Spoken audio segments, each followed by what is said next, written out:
Bonsoir, communauté.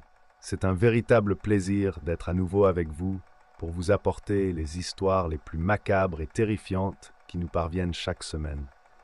Si vous souhaitez envoyer votre histoire, notre adresse email est dans la description de la vidéo. Nous remercions chaque personne qui continue de partager ces histoires avec nous. Maintenant, je vous invite à éteindre la lumière et à mettre vos écouteurs si vous le pouvez. Le plus important est que vous vous laissiez emporter par les histoires à venir.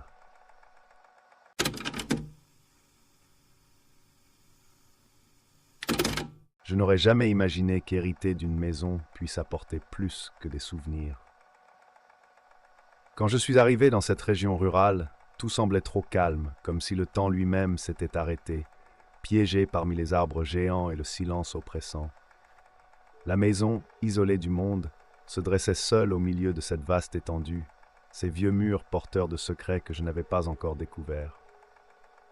La première nuit, alors que le vent soufflait à travers les fissures des fenêtres, quelque chose commença à bouger dehors. Au début, j'ai pensé que c'était mon imagination, mais bientôt le bruit de pas lourds sur le toit m'a rapidement fait changer d'avis.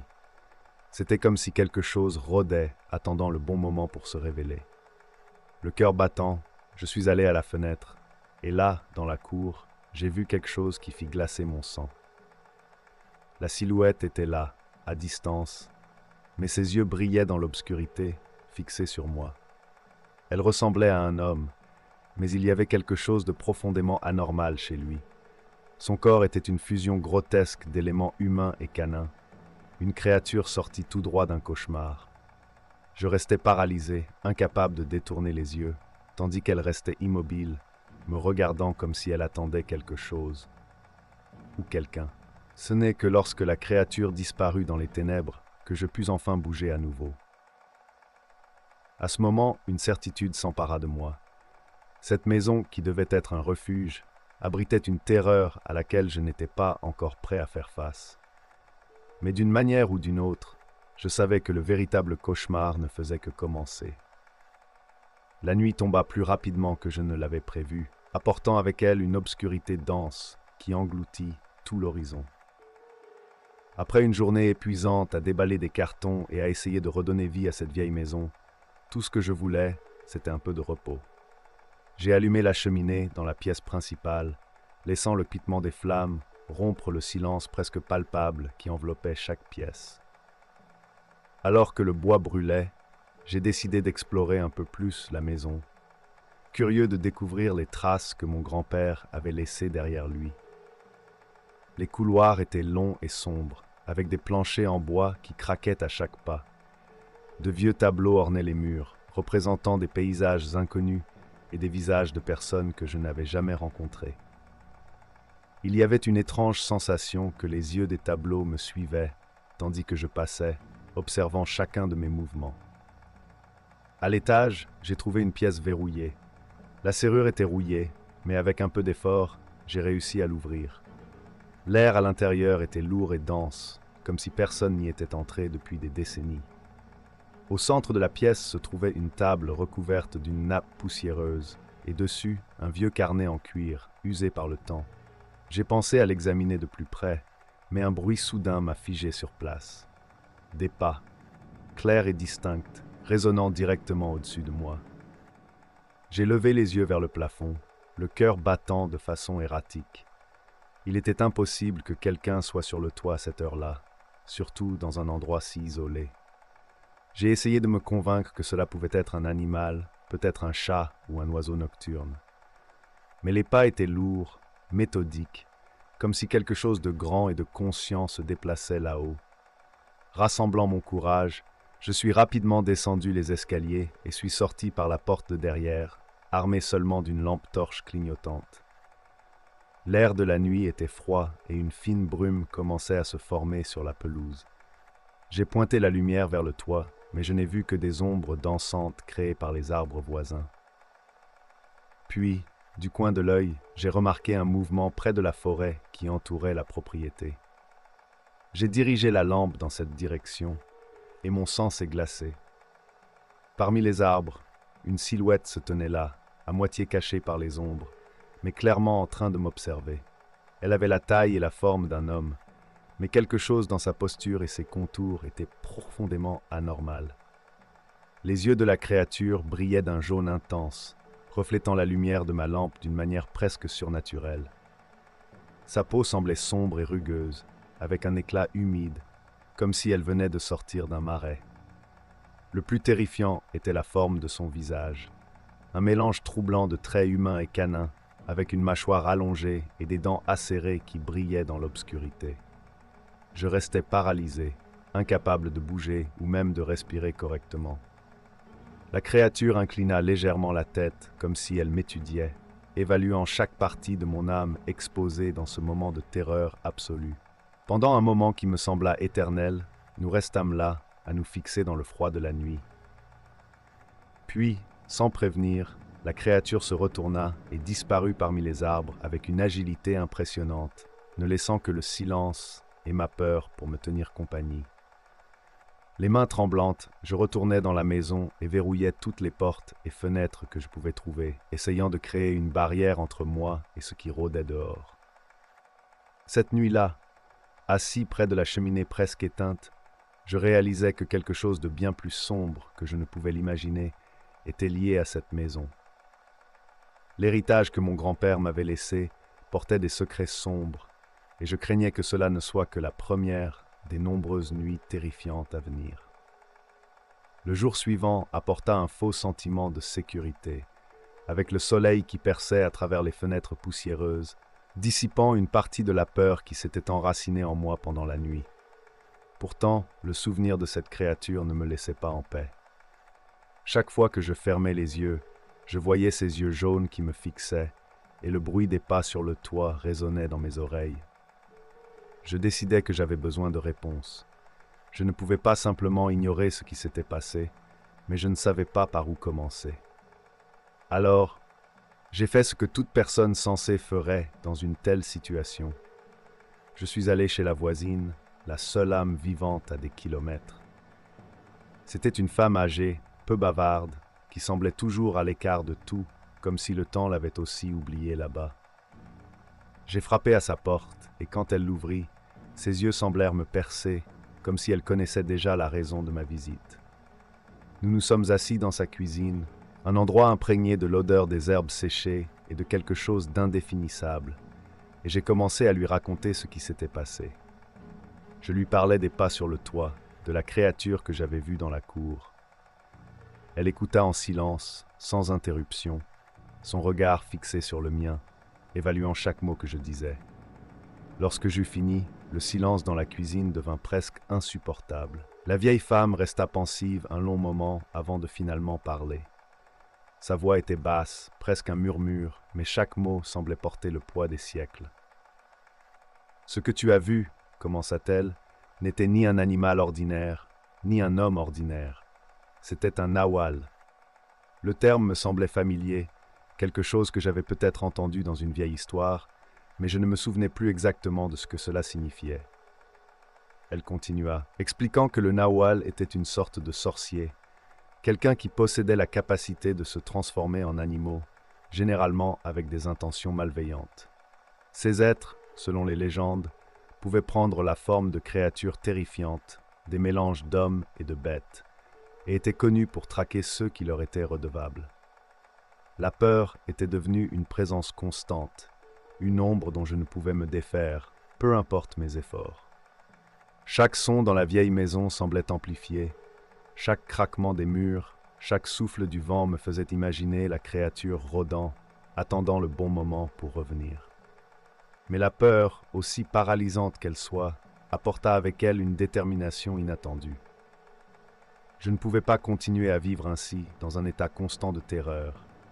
Je devais affronter ce qui me hantait. Je devais trouver un moyen de mettre fin à la malédiction que mon grand-père m'avait léguée. Je passais la journée à fouiller la maison à la recherche d'indices, de tout ce qui pourrait m'aider. Dans les coins les plus oubliés des placards, je trouvais des objets que je n'aurais jamais imaginé y trouver. Des symboles anciens gravés dans le bois, des fioles de liquide exhalant des odeurs âcres, et finalement, au fond d'un tiroir verrouillé, un vieux journal en cuir usé par le temps. Les mains tremblantes, j'ouvris le journal. Les pages étaient jaunies et beaucoup étaient presque illisibles, mais ce que je réussis à déchiffrer me terrifia. Mon grand-père avait passé un pacte avec le Nahual en quête de pouvoir et de richesse, promettant quelque chose en retour. Ce qu'il avait offert, je ne le savais pas, mais le journal mentionnait à plusieurs reprises le mot « dette » et le prix à payer. Ce qui me troubla le plus fut la description des rituels qu'il avait tentés pour se protéger du Nahual, des rituels qui avaient clairement échoué. Il avait tracé des symboles de protection autour de la maison, invoqué des noms que je n'avais jamais entendus auparavant, mais rien n'avait semblé fonctionner. Il semblait qu'il avait vécu les dernières années de sa vie dans un état de vigilance constante, tout comme moi à présent. Je décidai que la prochaine fois que la créature apparaîtrait, je serais prêt. Je suivrais les instructions du journal, aussi insensées qu'elles puissent sembler, dans l'espoir de me protéger et peut-être même de confronter la créature. Je passais l'après-midi à rassembler tout ce que mon grand-père mentionnait. Du sel, des bougies, des symboles que je dessinais au sol autour de la maison, et un couteau en argent présenté comme une arme contre les esprits malveillants. La nuit tomba comme un voile lourd, et je sentis la tension grandir avec chaque minute qui passait. Je me postai dans la pièce principale, où le feu de la cheminée projetait des ombres tremblantes sur les murs, et j'attendis. Chaque seconde semblait une éternité, jusqu'à ce que finalement je l'entende. Les pas, lourds, traînant sur le toit comme avant. Mon cœur s'emballa, mais je tenais fermement le couteau en argent, essayant de contrôler le tremblement de mes mains. Le bruit des pas se rapprochait, descendant le long des murs comme si la créature tournait autour de la maison, testant mes défenses. Et puis, la porte de derrière, que j'avais verrouillée et scellée, se mit à trembler, comme si quelque chose de l'autre côté tentait d'entrer. Sans réfléchir, je récitais les paroles que j'avais trouvées dans le journal, une prière ancienne censée tenir la créature à distance. La porte cessa de trembler, et pendant un moment, il y eut un silence. Je pensais que cela avait peut-être fonctionné, que j'avais réussi à empêcher le Nahual d'entrer, mais je me rendis rapidement compte que j'avais tort. La fenêtre à côté de moi éclata dans une explosion de verre, et la créature pénétra, son corps grotesque rampant à travers l'ouverture comme une ombre vivante qui défiait toute logique. Sa forme était encore plus terrifiante de près, avec des muscles ondulants sous une peau sombre et des yeux qui brillaient d'une faim insatiable. Je criai les mots du rituel à nouveau, brandissant le couteau en argent, mais la créature semblait insensible à mon désespoir. Elle avançait, et quand elle fut presque à portée, tout ce que je pouvais faire fut d'essayer de la frapper avec le couteau. Mais la lame la traversa comme si elle était faite d'air, sans lui causer de mal. La créature s'arrêta, inclina la tête, et émit un son ressemblant à un rire guttural, moquant ma tentative de la combattre. C'est à ce moment que je compris. Ce que mon grand-père m'avait laissé n'était pas quelque chose que je pouvais affronter avec force ou courage. La dette qu'il avait envers le Nahual n'était pas quelque chose que je pouvais régler avec des rituels ou des armes. C'était au-delà de mon contrôle, une malédiction qui me marquerait à jamais, une dette que j'avais aussi héritée. Et que je savais maintenant que je ne pourrais jamais fuir. Le désespoir s'était infiltré dans chaque fibre de mon être. La nuit précédente avait révélé de manière terrifiante que j'étais totalement impuissant face au Nahual. Les paroles du rituel n'avaient eu aucun effet, et le couteau en argent, que je croyais être ma dernière ligne de défense, s'était avéré inutile. Je savais que je devais agir rapidement, mais la question qui me martelait l'esprit était « que faire d'autre ?» Le lendemain matin, encore tremblant et mentalement épuisé, je retournai au journal de mon grand-père, feuilletant frénétiquement les pages à la recherche d'un indice, quelque chose que j'aurais négligé. Et là, à la fin du journal, presque comme une note oubliée, je trouvais la mention d'un dernier recours, quelque chose que mon grand-père n'avait apparemment jamais eu le courage d'essayer. La note parlait d'un rituel final, un sacrifice de grande valeur, quelque chose qui, selon ses mots, pourrait apaiser l'esprit tourmenté et régler la dette. Il n'y avait pas de détails clairs sur ce qui devait être offert, seulement l'indication que le sacrifice devait être personnel, quelque chose qui porte une part de ton âme. Cette dernière phrase me troubla profondément. Qu'est-ce qui pouvait être un sacrifice si personnel, si lié à l'âme? Je réfléchissais à ma propre vie, à mes souvenirs, aux rares choses qui comptaient encore pour moi. L'idée de renoncer à quelque chose d'aussi intime pour un être représentant tout ce qui était sombre me terrifiait. Mais je savais que je n'avais pas le choix. Si je ne réglais pas cette dette, ma vie serait réduite à un cycle sans fin de peur et de poursuite. Et pire encore, je sentais que le Nawal ne se contenterait pas de moi. Il pourrait s'en prendre à d'autres, répandant sa malédiction au-delà des limites de cette maison. Je décidai de suivre les instructions pour le rituel, aussi vagues qu'elles soient. Je rassemblai les objets nécessaires, des bougies noires, des symboles tracés avec mon propre sang, et surtout, quelque chose qui représentait le sacrifice que j'étais sur le point de faire. Il n'y avait rien de matériel que je pouvais offrir ayant assez de valeur. La seule chose que je possédais qui représentait vraiment qui j'étais, c'était mes souvenirs les plus précieux. Je suivis les instructions du journal pour préparer le rituel dans la même pièce où j'avais trouvé le journal. Alors que je traçais les symboles sur le sol, mon esprit vagabondait à travers les souvenirs que j'étais sur le point de perdre. Je pensais à mon enfance, aux moments heureux que je ne pourrais jamais revisiter. Je savais que si le rituel fonctionnait, il ne resterait plus grand-chose de ce que j'avais été auparavant. La nuit tomba à nouveau, et j'allumai les bougies, l'air dans la pièce devenant dense et lourd, chargé d'une énergie sombre. Je m'assis au centre du cercle que j'avais tracé et commençai à réciter les paroles du rituel, sentant une douleur grandissante dans ma poitrine, comme si quelque chose était arraché de moi. Alors que je récitais, l'environnement autour de moi commença à changer.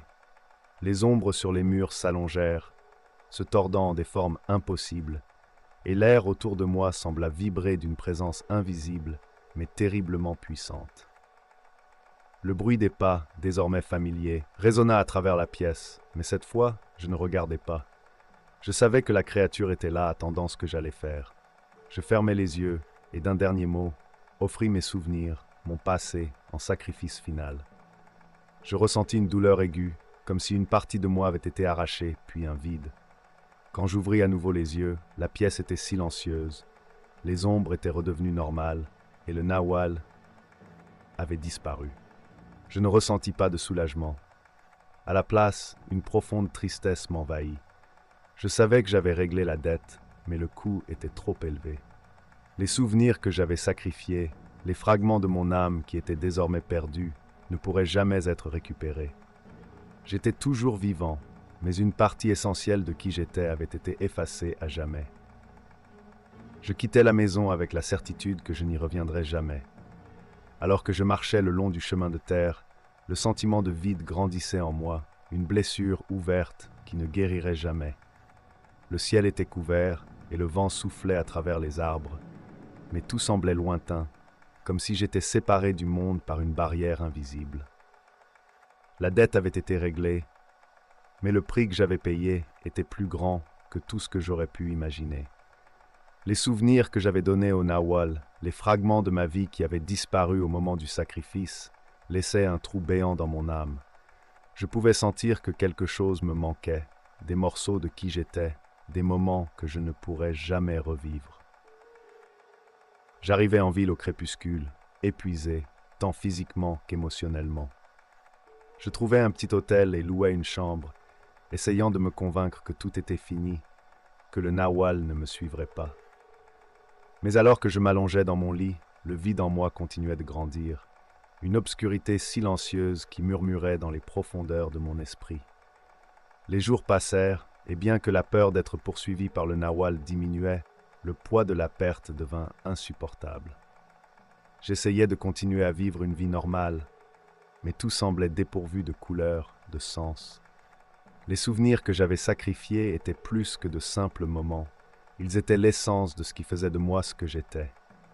Sans eux, je n'étais plus qu'une ombre de moi-même.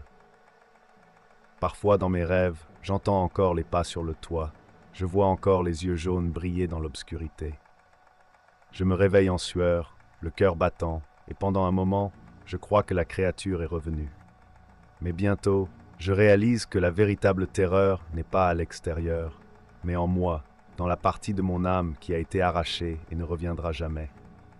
Au fond de moi, je sais que je ne serai jamais vraiment libre. La dette a été payée, mais le coût fut mon identité. Maintenant, je ne suis plus qu'un homme marqué par une rencontre avec le surnaturel, une victime d'une malédiction qui a pris plus que ce que j'étais prêt à donner. Ainsi, je vis mes jours dans un calme troublant, sachant que même si le Nawal n'apparaît plus, il a laissé sa marque en moi. La maison, le pacte, la créature, tout cela fait partie d'un passé qui est maintenant une brume indistincte. Et à mesure que le temps passe, la seule chose qui reste claire est le vide qui ne sera jamais comblé. Le silence devient mon seul compagnon, et au fond de moi, je sais que la véritable horreur n'était pas d'affronter le Nawal, mais de survivre à ce que j'ai perdu dans le processus.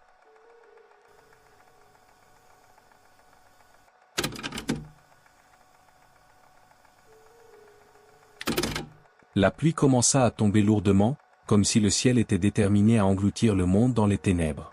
J'étais déjà habitué au son des gouttes de pluie frappant les vitrines du magasin pendant mes longues heures de nuit, mais cette nuit-là, il y avait quelque chose de différent dans l'air. Le vent hurlait dehors, faisant trembler les portes dans leur cadre. Le magasin était vide, éclairé uniquement par la lueur froide des lumières fluorescentes se reflétant sur les étagères soigneusement arrangées. C'était ma routine, remplir les étagères, le silence. C'était comme ça chaque nuit, et je trouvais un certain réconfort dans la répétition de ces tâches, comme si le familier pouvait éloigner la solitude. Mais cette nuit-là, alors que je me déplaçais entre les étagères, je ressentis une présence. Quelque chose n'allait pas, bien que je ne savais pas encore quoi. La tempête s'intensifiait et le bruit des gouttes lourdes se mêlait au son de mes propres pas résonnant à travers le magasin vide. Pourtant, j'essayais de me convaincre que ce n'était qu'une nuit ordinaire. Juste une autre tempête. Jamie Trumpis. Alors que je rangeais les étagères, essayant de garder mon esprit occupé, un bruit étrange brisa le silence. C'était un bruit sourd, étouffé, venant du fond du magasin.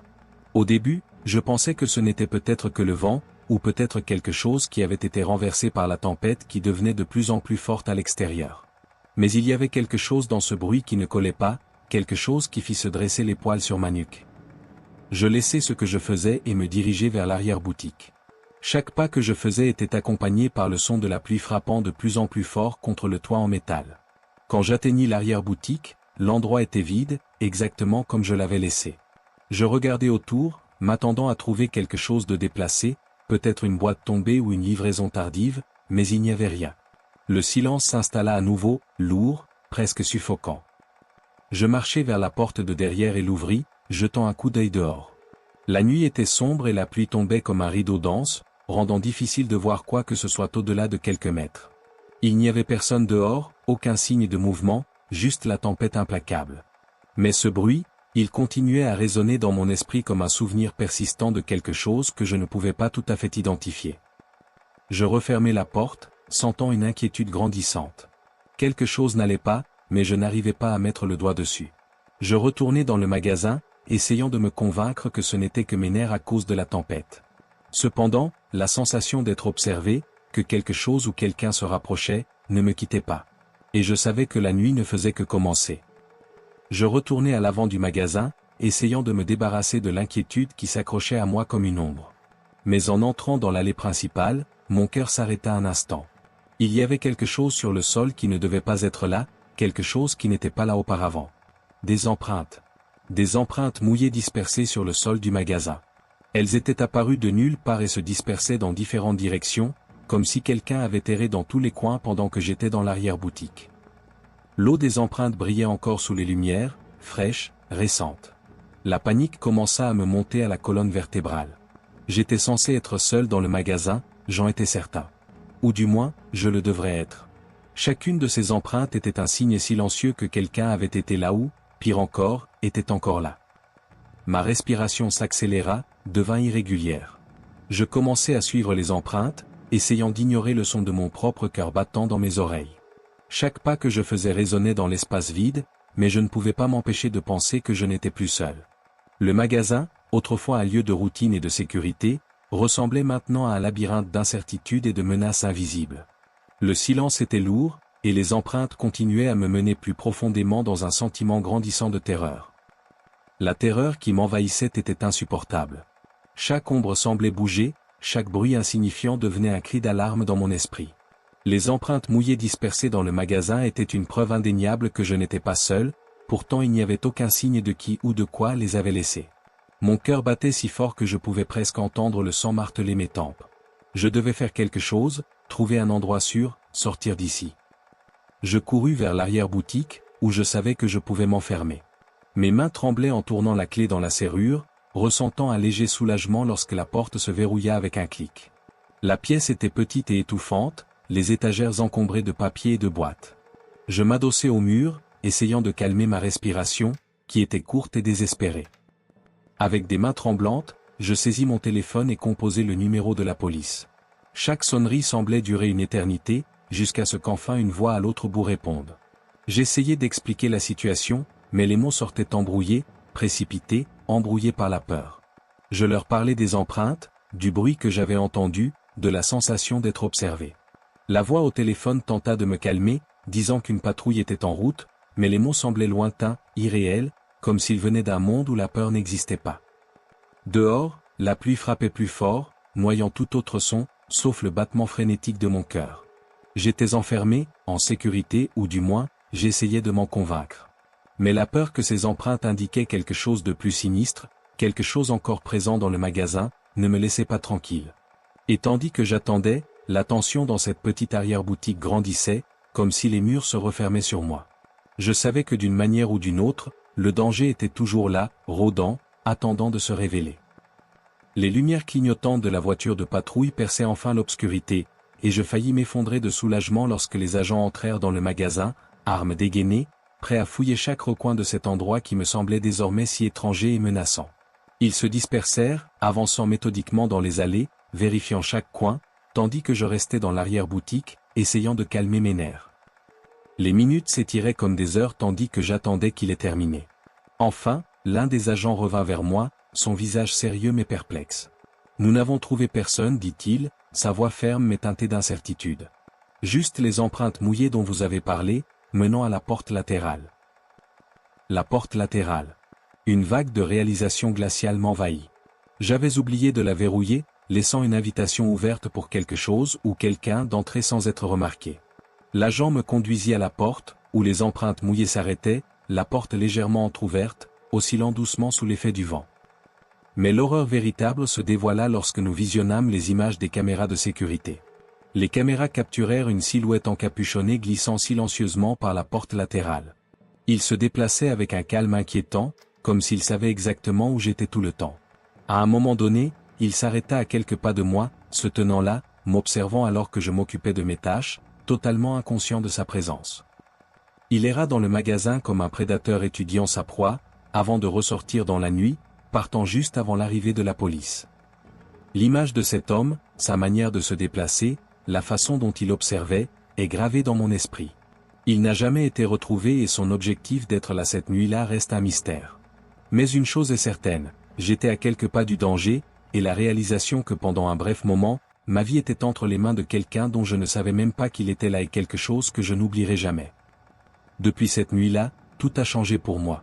Le magasin, autrefois un lieu de routine et de familiarité, ressemble désormais à un espace rempli d'ombre et de dangers latents. Chaque coin sombre, chaque bruit inattendu me ramène à ce moment de vulnérabilité pure. Je ne peux pas m'empêcher de penser à quel point j'étais proche du danger, à quel point j'étais inconscient du fait que quelqu'un me regardait, planifiait quelque chose. J'étais si près de quelque chose qui aurait pu bouleverser ma vie pour toujours, ou la terminer. La police n'a jamais retrouvé l'homme, et ses raisons d'être là cette nuit-là restent un mystère hantant. Pourquoi était-il là? Que voulait-il? Et que se serait-il passé s'il n'était pas parti, si j'étais sorti de cette arrière-boutique un moment trop tôt? Ces questions me rongent, se répétant sans cesse dans mon esprit comme une boucle sans fin. Maintenant, chaque fois que je suis seul dans le magasin, un frisson parcourt mon échine. La sensation d'être observé ne me quitte jamais vraiment. La peur est devenue une compagne constante, un sombre rappel que parfois, la véritable horreur ne réside pas dans ce que nous voyons, mais dans ce que nous ne réalisons pas jusqu'à ce qu'il soit presque trop tard.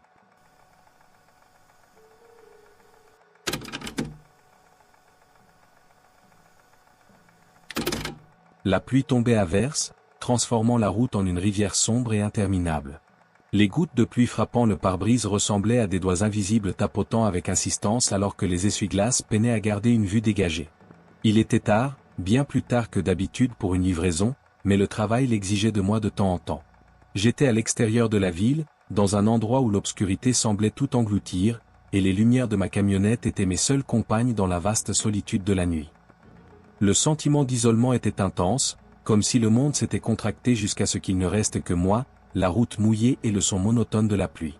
À cette heure, il n'y avait aucun signe de vie, aucune lumière dans les maisons lointaines, aucun autre véhicule croisant ma route. La route était une ligne continue, une blessure ouverte dans la terre, et je la parcourais avec un mélange de fatigue et d'appréhension. Au fur et à mesure que j'avançais, je commençais à ressentir ce malaise, un inconfort né de la combinaison de la solitude et de l'inconnu.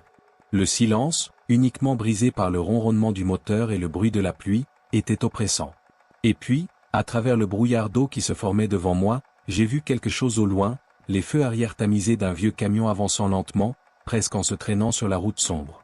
Quelque chose à son sujet semblait, hors de propos, comme s'il n'appartenait pas à ce moment, à cette route. Je ne comprenais pas pourquoi, mais un frisson parcourut mon échine. Il y avait quelque chose qui n'allait pas cette nuit-là, quelque chose que je ne pouvais pas encore comprendre, mais que je sentais profondément en moi. Et à ce moment-là, sous la pluie incessante, une décision devait être prise. Continuer à conduire ou affronter ce qui allait venir. Alors que la pluie continuait à tomber, rendant la route encore plus périlleuse, je me rapprochais du camion devant. Ses feux arrière étaient plus faibles que la normale, presque obscurcis par le rideau d'eau. Le camion avançait si lentement qu'il semblait hésiter à chaque mètre, comme si quelque chose le retenait, ou comme si le conducteur n'était pas sur du chemin à suivre. Ma patience, déjà mise à rude épreuve, commençait à s'évaporer. La vitesse absurdement lente de ce camion était irritante, faisant s'étirer chaque seconde.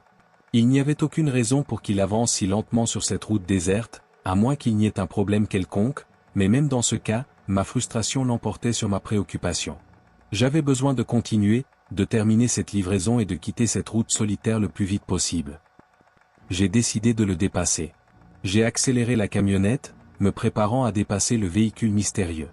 Mais juste au moment où j'allais le laisser derrière moi, le camion a commencé à dévier, comme si quelque chose avait soudainement mal tourné. Sans avertissement, il a dérapé, les pneus crissant sur la route mouillée, et a quitté la chaussée, glissant dans le fossé qui bordait la route. Mon cœur s'est emballé. J'ai agrippé le volant fermement, le bruit aigu des freins de la camionnette résonnant dans le calme de la nuit. Ce qui semblait être une simple manœuvre de dépassement s'était transformé, en l'espace de quelques secondes, en une scène saisissante. Je restais là, au milieu de la route, mes phares illuminant encore l'arrière du camion, maintenant partiellement hors de la route, essayant de comprendre ce qui venait de se passer. Ce sentiment que quelque chose allait terriblement mal ne faisait que se renforcer. La route, autrefois simplement déserte, semblait maintenant sur le point de révéler un cauchemar dont je ne pourrais peut-être pas échapper. Je suis resté là un moment, fixant le camion qui avait dérapé dans le fossé. La pluie continuait de marteler la camionnette, créant un rythme implacable et irrégulier. Chaque instinct en moi criait de continuer à conduire, de ne pas m'appliquer. L'idée de sortir de la sécurité de mon véhicule, dans l'obscurité et la tempête, pour aider un étranger que je pouvais à peine voir, était terrifiante. Après tout, il n'y avait personne d'autre autour, aucun témoin de ce qui pourrait arriver. C'était juste moi et ce camion étrange. Mais aussi fort que je voulais ignorer la situation et continuer mon chemin, la culpabilité commença à me ronger. Et si quelqu'un était blessé? Et si, pour une raison quelconque, cette personne avait besoin d'aide et que j'étais sa seule chance? Contre mon propre instinct de préservation, j'ai coupé le moteur de la camionnette et pris une profonde inspiration, essayant de calmer les battements de mon cœur. J'ai tendu la main pour prendre mon téléphone et appeler les secours, mais quand j'ai regardé l'écran, j'ai vu qu'il n'y avait pas de réseau. Évidemment, j'étais au milieu de nulle part, l'une de ces zones mortes où la technologie ne fonctionne tout simplement pas. Cela ne fit que resserrer le nœud dans mon estomac. Maintenant, je n'avais plus le choix. Je devais vérifier si tout allait bien. J'ai ouvert la porte de la camionnette et ai été immédiatement frappé par la pluie froide, imprégnant mes vêtements en quelques secondes. Le son de l'eau frappant le sol était assourdissant, et le vent semblait me pousser vers le véhicule. Mais je me suis forcé à avancer, marchant lentement vers le camion. Chaque pas résonnait dans l'obscurité, le sol glissant menaçant de me faire trébucher à tout moment. Quand j'ai enfin atteint le camion, j'ai remarqué qu'il n'y avait aucun mouvement à l'intérieur. Les lumières intérieures étaient éteintes, et le seul son était celui de la pluie lourde et du vent. J'ai frappé à la fenêtre, mais il n'y a eu aucune réponse. Mon cœur battait encore plus fort, et un sentiment de terreur commença à m'envahir. J'étais complètement exposé dans l'obscurité et la tempête, sans idée de ce qui ou de qui m'attendait à l'intérieur de ce véhicule. J'ai pris une autre profonde inspiration, essayant de rassembler le courage pour ce qui allait suivre. J'étais sur le point de découvrir que parfois, les pires cauchemars ne sont pas ceux que nous créons dans notre esprit, mais ceux qui se cachent dans la réalité. Avec une main tremblante, j'ai attrapé la poignée de la porte du camion. C'était comme si le temps s'était ralenti, chaque seconde s'étirant alors que j'hésitais. Enfin, j'ai tiré la porte, qui a grincé en protestant avant de s'ouvrir largement. La première chose que j'ai vue était une silhouette affaissée sur le siège du conducteur, serrant le volant si fort que ses jointures étaient blanches. L'homme semblait être dans un état de panique totale. Ses yeux étaient grands ouverts, fixant le tableau de bord devant lui comme s'il essayait désespérément de fuir quelque chose d'invisible.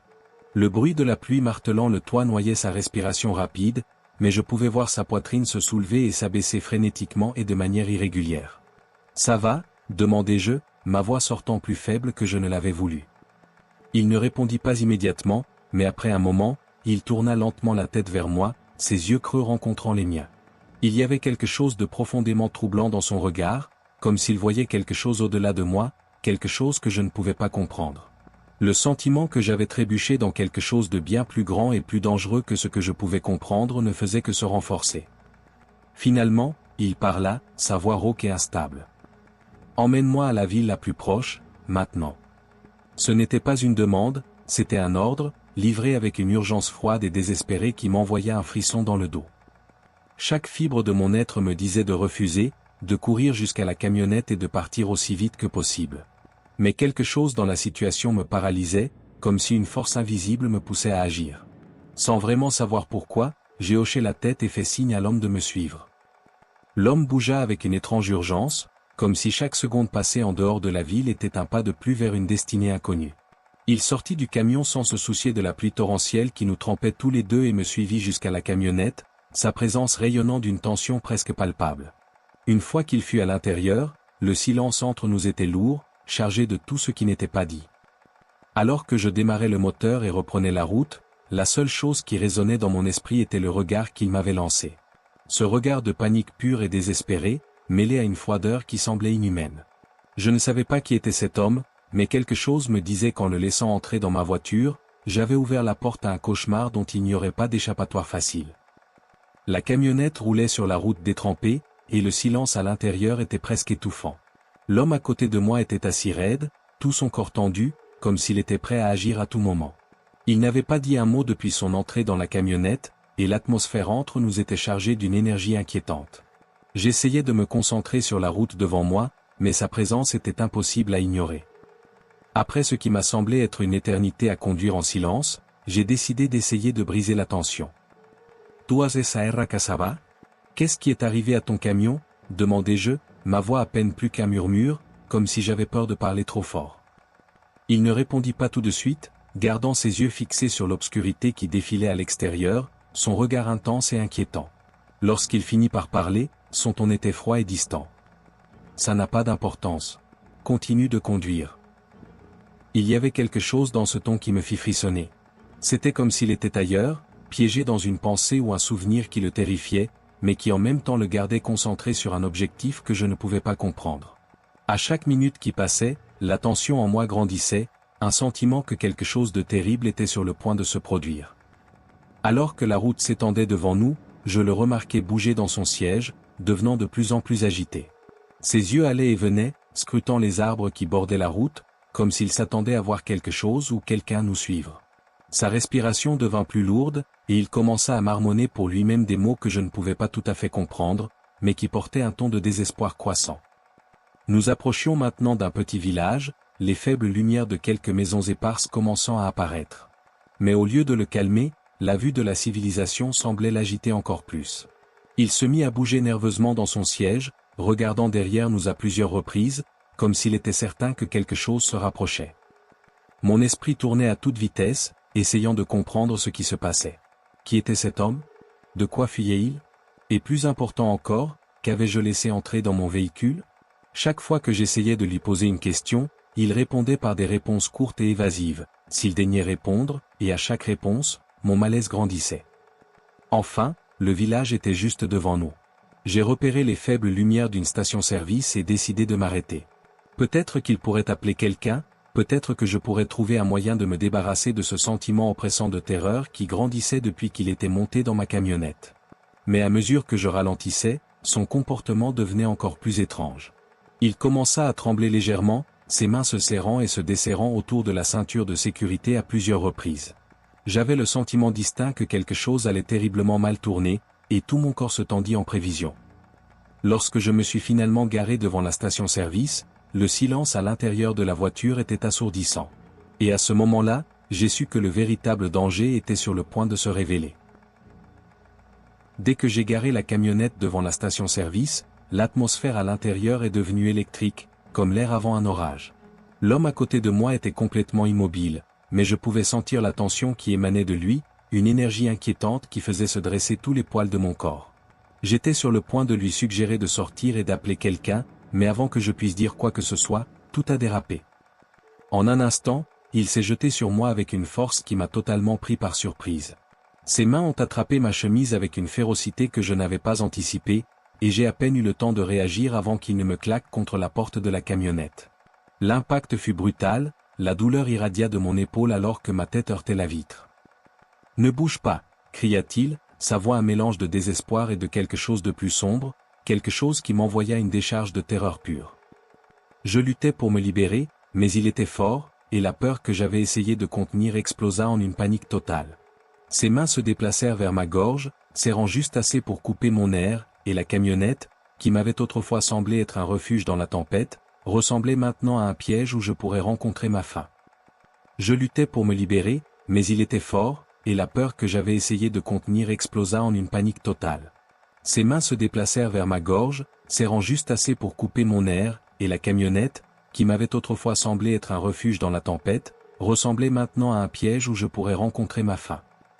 J'étais au bord du désespoir, mon corps luttant instinctivement, quand soudain j'ai vu des lumières vives inonder les fenêtres de la camionnette, accompagnées du crissement des pneus sur le bitume mouillé. 2 faisceaux de lumière bleue traversèrent l'obscurité, illuminant la scène avec une clarté presque surréaliste. Avant que je ne puisse vraiment comprendre ce qui se passait, la porte de la camionnette fut arrachée et 2 silhouettes apparurent, armes à la main, criant des ordres qui se mélangeaient en un brouhaha chaotique. La prise de l'homme sur ma gorge se relâcha alors qu'il se tournait vers les intrus, mais il n'eut pas le temps de réagir. Les 2 policiers se déplacèrent avec une précision rapide et maîtrisée, le plaquant au sol et l'immobilisant avant qu'il ne puisse faire un autre mouvement. Je retombai sur le siège, haletant, mon cœur battant la chamade alors que je regardais la scène se dérouler, un mélange d'incrédulité et de soulagement me submergeant. Ils le maîtrisèrent rapidement, le menottant et le rendant impuissant, son énergie autrefois maniaque réduite à une coquille vide et vaincue. L'un des officiers m'aida à sortir de la camionnette, la pluie tombant toujours sur nous, mais à ce moment-là, cela semblait être une préoccupation lointaine. Je jetai un coup d'œil à l'homme allongé sur le sol, n'étant plus la menace qu'il avait été quelques instants auparavant. Je ne savais pas qui il était ni ce qu'il avait fait, mais il était clair que j'avais échappé de justesse à quelque chose de vraiment horrible. Alors que les policiers l'emmenaient, je restais là sous la pluie, essayant de comprendre à quel point j'étais passé près d'un cauchemar dont je n'aurais peut-être pas survécu. J'étais maintenant en sécurité, mais la réalité de la situation commençait à s'imposer à moi. J'avais été à un cheveu de devenir une autre victime, une autre histoire de quelque chose de terrible sur une route sombre et solitaire. Avec les officiers me guidant vers la camionnette, je me suis permis un moment pour respirer. Le bruit de la pluie n'était plus terrifiant, mais presque apaisant, comme s'il avait la peur et la tension de la dernière heure. Pourtant, le sentiment de danger persistait, un rappel de la facilité avec laquelle tout aurait pu mal tourner. Alors que je m'éloignais, la camionnette semblant étrangement vide, je ne pouvais m'empêcher de penser à ce qui venait de se passer. L'obscurité de la route, la pluie, et l'isolement avaient tous conspiré pour créer une expérience qui me hanterait longtemps. Et alors que je rentrais enfin chez moi, verrouillant la porte derrière moi, une chose était certaine. Je ne regarderai plus jamais une route déserte de la même manière. Alors que la police s'occupait de l'homme, je restais là sous la pluie, essayant de digérer tout ce qui venait de se passer. L'adrénaline pulsait encore dans mes veines, mais lentement, la réalité de la situation commençait à s'imposer. L'un des officiers s'approcha de moi, me demandant si j'allais bien, mais ces mots semblaient lointains, noyés par le déluge incessant et le chaos dans mon esprit. Ils m'expliquèrent que l'homme était un criminel recherché, en fuite après avoir commis une série de crimes violents dans plusieurs villes de la région. Le camion qu'il conduisait avait été signalé volé, et la police le recherchait depuis qu'il avait été repéré plus tôt dans la soirée. Le fait que les policiers patrouillaient dans la zone et nous aient trouvés à la station-service n'était pas une coïncidence, ils espéraient l'intercepter. J'avais sans le savoir conduit en plein milieu de leur chasse à l'homme. Quand ils mentionnèrent que mon arrêt à la station-service avait contribué à sa capture, un frisson me parcourut l'échine. Je pensais à ce qui aurait pu se passer si je ne m'étais pas arrêté là, si la chance n'avait pas placé les policiers à cet instant précis. La pensée que j'aurais facilement pu devenir une autre de ces victimes était accablante. De retour dans la camionnette, alors que la police emmenait le criminel, je me permis enfin d'expirer. Le bruit de la pluie semblait maintenant apaisant, comme s'il nettoyait la peur et la tension qui m'avaient étreint. Mais le sentiment de danger flottait encore dans l'air, un rappel brutal de la proximité de l'horreur. Cette nuit resterait gravée dans ma mémoire, non seulement pour la proximité du danger, mais pour la rapidité avec laquelle tout avait dérapé. Alors que je conduisais vers chez moi, un mélange de soulagement et de malaise m'envahissait. L'idée que si je n'avais pas arrêté pour aider, j'aurais peut-être continué ma vie sans jamais savoir à quel point j'avais échappé à l'horreur était profondément troublante.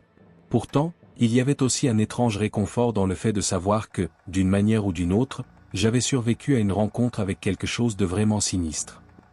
Quand je suis finalement rentré chez moi, sentant encore le poids de la nuit sur mes épaules, je ne pouvais m'empêcher de réfléchir à la façon dont l'obscurité de la route, la pluie et l'isolement avaient tous conspiré pour créer une expérience qui changerait à jamais ma perception de ces routes désertes.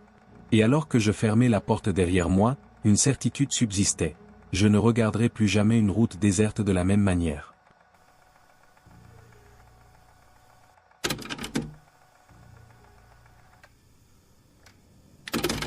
J'ai toujours été un amoureux de la solitude, le genre de personne qui choisit de s'isoler du monde dans une petite maison au cœur d'une vaste région rurale du Mexique. Cette maison, loin de tout, était entourée d'une mer d'arbres et de terres sauvages où la nature régnait avec ses forces primaires. Le son constant de la pluie, qui tombait depuis des jours, était une mélodie régulière qui me calmait et renforçait le sentiment d'isolement. Cette nuit-là, comme tant d'autres, j'étais en paix, reposant après une longue journée de travail. L'obscurité à l'extérieur était épaisse, et le silence, interrompu seulement par le tambourinement de la pluie sur le toit, apportait un confort presque hypnotique. Mais comme dans toutes les histoires où la paix précède le chaos, il y avait une tension dans l'air, un pressentiment que quelque chose allait changer. Alors que je m'installais dans ma routine nocturne, un bruit inattendu me surprit. Un coup à la porte, chose si rare dans cet endroit oublié, fit battre mon cœur plus vite. Au fond de moi, je savais que quoi que ce soit qui se trouvait là dehors, cette nuit sombre et pluvieuse, ce n'était pas une simple coïncidence. Le coup à la porte résonna dans toute la maison, un son étrange et inquiétant en plein milieu de cette nuit pluvieuse. Pendant un moment, je restai figé, essayant de me convaincre que ce n'était que le vent ou peut-être une branche frappant le bois. Mais le son se répéta, cette fois plus fort, plus insistant. Je me levai, ressentant une anxiété croissante alors que je m'approchais de la porte. Il était rare, presque impossible que quelqu'un se présente là, surtout une nuit comme celle-là. Quand je tournai enfin la poignée et ouvris la porte, je fus confronté à une vue inattendue, un jeune homme, trempé par la pluie, les yeux remplis d'un mélange de peur et d'urgence. Il était clairement perdu, peut-être même désespéré. Il me dit qu'il avait campé dans les bois voisins, mais avait été surpris par la tempête et avait besoin d'un abri. Pendant qu'il parlait, je remarquai quelque chose dans son ton, quelque chose que je ne pus immédiatement identifier, mais qui me fit frissonner. Malgré tout, je lui proposai d'appeler à l'aide, suggérant qu'il attende sur le porche pendant que je le faisais. Mais il refusa presque automatiquement, insistant sur le fait qu'il devait entrer, qu'il ne pouvait pas rester dehors. Cette demande, venant d'un étranger en une nuit si inhabituelle, rendait l'air autour de nous lourd, chargé d'une tension qui n'aurait pas dû être là. Quelque chose n'allait pas, et je le savais. Malgré cela, j'hésitais, partagé entre le désir d'aider et l'instinct de protéger ma propre sécurité, sentant que la paix de cette nuit se transformait rapidement en quelque chose de bien plus sombre. Après un moment d'hésitation, le jeune homme accepta finalement ma suggestion de ne pas entrer et se tourna plutôt brusquement pour retourner vers les bois. La pluie frappait son corps, et bientôt il disparut dans l'obscurité qui enveloppait la forêt. Je refermai la porte, mais le silence qui suivit n'apporta pas le soulagement que j'avais espéré. Au contraire, l'atmosphère à l'intérieur de la maison semblait différente, comme si la présence de cet étranger avait laissé une marque invisible. J'essayais de reprendre ma routine, mais chaque tentative de me distraire fut vaine. Mes yeux revenaient sans cesse à la fenêtre, s'attendant à voir quelque chose que je ne pouvais pas tout à fait définir. C'était comme si l'air même à l'intérieur de la maison était devenu plus épais, plus difficile à respirer. La sensation d'être observé, même avec l'étranger hors de vue, devenait de plus en plus forte, et un profond malaise commençait à m'envahir. Le silence devint oppressant, et chaque craquement du bois, chaque tapotement de la pluie semblait porter une signification cachée. Je ne pouvais plus ignorer le sentiment que quelque chose allait terriblement mal, comme si cette rencontre avait déclenché une chaîne d'événements échappant à mon contrôle. La nuit s'étira, et l'obscurité à l'extérieur semblait plus intense, plus menaçante, tandis que l'inquiétude en moi continuait de croître, transformant le calme en quelque chose de presque insupportable. La nuit s'éternisait, chaque minute s'étirant au milieu du malaise qui m'enveloppait. J'essayais de me concentrer sur d'autres choses, mais mes pensées revenaient sans cesse à l'étranger et à l'inconfort persistant. Puis, quelque chose dehors attira mon attention. Une lueur faible, presque imperceptible, commençait à apparaître au loin, au milieu de l'obscurité des bois. Au début, je pensais que mes yeux me jouaient des tours, mais la lueur devint plus forte. Je m'approchai prudemment de la fenêtre pour regarder dehors, et ce que je vis me glaça le sang. Il y avait un feu qui brûlait sous un grand arbre, sa lumière vacillant sous la pluie, et à côté se tenait la silhouette indubitable de l'étranger qui avait frappé à ma porte. Il était là, immobile, comme s'il observait ma maison, ses yeux apparemment fixés dans la direction de la fenêtre où je me tenais. La vue était troublante, et quelque chose en moi criait que ce n'était pas normal, que l'étranger ne faisait pas que chercher un abri. Il y avait un but derrière sa présence, quelque chose de sinistre que je ne pouvais comprendre, mais qui faisait battre la peur dans mes veines. Le feu brûlant en plein milieu de cette tempête était un signe clair qu'il n'était pas simplement parti. Il attendait, observait, et cette réalisation me fit agir. Je saisis le téléphone et appelai la police, essayant de garder ma voix stable en expliquant la situation. Mais même après avoir raccroché, l'inconfort ne disparut pas. L'étranger était toujours là dehors, et je sentais que la situation allait prendre une tournure encore plus terrifiante. Après avoir appelé la police, je restai près de la fenêtre, les yeux fixés sur le feu qui brûlait encore dans les bois. L'étranger était toujours là, mais quelque chose dans son comportement avait changé. Il ne se contentait plus de regarder, c'était comme s'il avait pris une décision. En un mouvement rapide, il éteignit le feu, puis disparut dans l'obscurité. Le silence qui suivit était presque insupportable. Chaque nerf de mon corps était tendu, cherchant à détecter le moindre bruit, le moindre mouvement. Puis je l'entendis. Des pas. Lents, délibérés, se rapprochant de la maison, écrasant le sol mouillé sous eux. Je n'avais pas besoin de voir pour savoir que c'était lui. Mon esprit s'emballait, essayant de comprendre la situation, de trouver une solution, mais la peur obscurcissait mes pensées. Je me rapprochai de la porte, écoutant attentivement, et sentis une présence de l'autre côté. Les pas s'arrêtèrent, puis vint le premier coup à la porte. Ce n'était plus comme avant, ce n'était pas une demande, c'était une exigence, une menace. Un autre coup, plus fort cette fois. Le son résonnait dans les murs, augmentant la tension à chaque seconde qui passait. Je pris une profonde inspiration, mes yeux se dirigeant vers le pistolet que je gardais pour les urgences. Chaque coup à la porte me rappelait que le temps s'écoulait, que je devais agir avant qu'il ne force l'entrée. Avec le pistolet maintenant fermement dans mes mains, je me positionnai près de la porte, prêt pour ce qui allait venir. Un autre coup, et cette fois, le bois semblait se plier sous la force. Je savais qu'une confrontation était inévitable. L'homme dehors, maintenant armé d'un fusil, ne laissait aucun doute sur ses intentions. Avec le cœur battant et les mains stables, j'attendis son prochain mouvement, sachant que le destin de cette nuit allait bientôt se jouer. La tension dans la maison était étouffante, chaque seconde s'étirant comme un fil prêt à se rompre. Le dernier coup à la porte fut plus viol que les autres, presque à la faire sortir de ses gonds. Je savais qu'il était sur le point de forcer l'entrée, et la seule chose qui nous séparait n'était qu'une mince couche de bois. Le cœur battant dans ma poitrine, je levai le pistolet, le pointant vers la porte. Il n'y avait plus de temps pour hésiter. Quand j'entendis le bruit d'un objet métallique raclant contre la serrure, mes instincts prirent le dessus. Sans réfléchir à deux fois, j'appuyai sur la détente. Le coup de feu résonna dans toute la maison, un son assourdissant qui remplit l'espace et se propagea dans l'obscurité au-delà. Pendant un instant, tout fut silencieux, un silence si épais qu'il semblait avaler même le bruit de la pluie. Je pris une profonde inspiration, essayant de calmer mes nerfs alors que je gardais les yeux fixés sur la porte, attendant la prochaine action de l'étranger. Après ce qui sembla être une éternité, je m'approchai prudemment du Judas et regardai dehors. Il était parti. Le seul signe de sa présence était une série de traces de boue menant vers les bois. Le fusil, que je craignais tant, était abandonné au sol, comme s'il l'avait laissé derrière lui dans sa hâte. Il ne fallut pas longtemps avant que le bruit des sirènes de police ne rompe le silence, signalant leur arrivée. Le soulagement que je ressentis fut de courte durée, car malgré leurs recherches, il n'y avait aucune trace de l'étranger. Ils trouvèrent seulement un sac à dos partiellement enterré près du feu éteint, un rappel sombre qu'il avait été là, qu'il avait planifié quelque chose de bien pire. Alors que la police fouillait la zone, je savais que cette nuit ne serait pas facilement oubliée. Quelque chose en moi avait changé, et la tranquillité de cet endroit isolé, que j'avais tant chéri, était à jamais brisée. Les événements de cette nuit ne m'ont jamais quitté. La paix que je trouvais autrefois dans la solitude fut remplacée par un sentiment constant de vigilance, une peur persistante qui ne s'est jamais vraiment estompée. Je ne pouvais pas m'empêcher de penser à ce qui aurait pu se passer si je n'avais pas agi à temps, si l'étranger avait réussi à entrer dans la maison. La manière dont il était apparu de nulle part, avec un plan sinistre en tête, rendait évident que ce n'était pas une rencontre fortuite. Il avait quelque chose de sombre en tête, quelque chose que je pouvais à peine comprendre. Même après le départ de la police, emportant avec eux le sac à dos découvert, le sentiment d'insécurité subsistait. Les empreintes boueuses, le fusil abandonné, le feu qui brûlait sous la pluie, tous ces détails devinrent partie intégrante d'un cauchemar récurrent. Au fond de moi, je savais que bien qu'il ait fui cette nuit-là, le danger était loin d'être écarté. L'idée qu'il puisse revenir, même des années plus tard, me hantait.